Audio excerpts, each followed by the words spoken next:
because of who you are and what you've been through and how you're willing to speak about it now. He was the youngest heavyweight champion in history, earning $30 million per fight and living like a king. But just a few years later, Mike Tyson was broke, in prison, and forced to sell his mansion to 50 Cent. This is the outrageous and heartbreaking story of how Mike Tyson, once the most feared man on the planet, went from $400 million to absolute bankruptcy. It's a story of money, madness, betrayal, and tigers.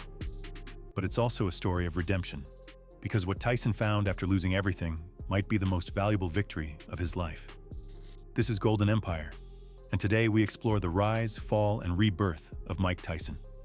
Mike Tyson was born in 1966 in Brooklyn, New York, into poverty and violence. His childhood was chaotic. His father disappeared early, and his mother struggled to raise him in a crime-ridden neighborhood. By the time he was 13 years old, Mike had already been arrested more than 30 times. He was angry, explosive, and broken. But all of that began to change when a boxing trainer named Cus D'Amato saw something in him. Cus gave him structure, discipline, and belief. He didn't just train Mike to box, he taught him how to survive. Cus D'Amato became a father figure, and Tyson responded like a soldier. He trained with a fury that was unmatched, transforming his pain into power. At age 20, Mike Tyson became the youngest heavyweight champion in boxing history. His fists were faster than most men's thoughts, and his knockouts were brutal. He didn't just beat opponents, he destroyed them. People feared him. He became a global sensation, known for his aggression, his raw energy, and his unpredictable personality. And the money came fast. Tyson was earning $20 to $30 million per fight, and by the early 1990s, his fortune had grown to over $400 million. If you're a fan of Mike Tyson, make sure to hit the subscribe button and support Golden Empire as we continue bringing you the untold stories behind fame, fortune, and collapse. Mike Tyson didn't just earn money, he burned it. While most celebrities are known for luxury, Tyson's lifestyle redefined excess. He spent money like it would never run out, and for a while, it didn't. He purchased multiple mansions across the United States, including a massive estate in Ohio that featured 52 rooms, its own nightclub, a basketball court, and gold-plated fixtures. This mansion would later be sold to rapper 50 Cent for just $4 million, a fraction of its cost. Tyson owned over 100 luxury cars, Bentleys, Lamborghinis, Ferraris, many of which he never drove. Sometimes he bought identical cars in different colors, just because he liked the way they looked together in the driveway. He famously bought 3 Bengal tigers and spent over $100,000 on each. The cost of food, caretakers, and housing for the animals ran into the hundreds of thousands every year. He even let them roam in the backyard of his estate.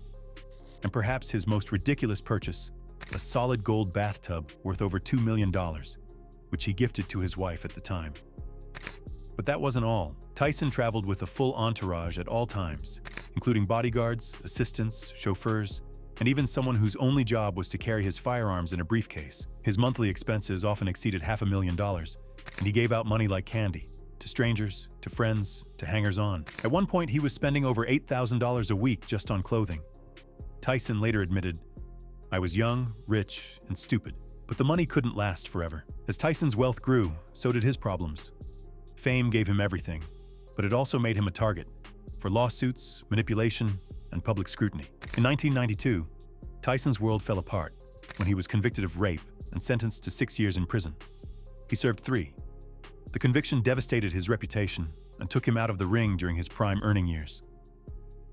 When he returned, he was no longer the same fighter. The rage was still there, but the focus and control had faded. Even after prison, he kept spending like a champion, but the championship money was no longer coming in. He tried to stage multiple comebacks, including the infamous 1997 match against Evander Holyfield, where Tyson bit part of his opponent's ear. That moment became one of the most shocking and ridiculed incidents in sports history, and further damaged his image. Behind the scenes, things were worse. Tyson's finances were being drained by lawsuits, settlements, and unpaid taxes. He claimed that his promoter, Don King, had stolen tens of millions of dollars from him. Tyson sued King and eventually settled for $14 million, but the damage was already done. By 2003, Mike Tyson filed for Chapter 11 bankruptcy. He reported having less than $25 million in assets, but over $27 million in debt. Among his creditors were the IRS, former managers, lawyers, child support claims, and multiple luxury service providers. He owed hundreds of thousands in jewelry bills, unpaid mortgages, and travel expenses. He was forced to sell everything: his mansions, his cars, even his pet tigers, from $400 million to nothing. It was one of the greatest financial collapses in sports history. Most athletes never recover from a fall like that, but Mike Tyson is not like most athletes. In the years after his bankruptcy, Tyson did something rare. He changed. He humbled himself. He began to reflect on his past, his trauma, and the emptiness behind all that wealth and violence. He turned to therapy, spiritual practices, and eventually, entrepreneurship. Tyson began appearing in small acting roles, public speaking engagements, and reality shows. In 2013, he launched a one-man stage show called Undisputed Truth, where he told his life story with brutal honesty. The show became a hit, and HBO turned it into a televised special. He also reconnected with his fans through humor and self-awareness. He embraced the viral moments, made fun of himself, and let go of the need to act tough all the time. It was the beginning of a new chapter, one defined not by destruction, but by growth. In recent years, Tyson has become a successful businessman. He launched a legal cannabis company called Tyson 2.0, which has brought in millions. He started a popular podcast, Hotboxin' with Mike Tyson, where he interviews celebrities, athletes, and thought leaders with surprising depth and vulnerability. He even returned to the ring in 2020 at age 54 for an exhibition match that brought in over $80 million in revenue. 3 lesser-known facts about Mike Tyson. 1. He was a pigeon breeder since childhood. Long before he became a boxing icon, Tyson had a deep love for pigeons. As a child, he raised and cared for them on rooftops in Brooklyn. In fact, his first ever fight was reportedly sparked when another boy killed one of his pigeons. Tyson retaliated, and that punch changed his life. To this day, he still breeds pigeons and considers them a symbol of peace in his otherwise violent life. 2. He once spent $2 million on a birthday party. At the height of his wealth, Tyson threw himself a birthday party that cost over $2 million. The event included dozens of celebrity guests, live music, and over-the-top luxury decor. This was just one example of how detached his spending had become from reality, all for one night of celebration. 3. He had a role in a Bollywood movie. In 2022, Mike Tyson made his Bollywood debut in a film called Liger, starring Indian actor Vijay Deverakonda. Though his role was brief, it marked his official entry into the Indian film industry, surprising many fans worldwide and showing his continued interest in global entertainment even decades after retiring from professional boxing. Mike Tyson's story is often told as a warning, a tale of excess, violence, and wasted fortune. And while that's true, it's not the full picture.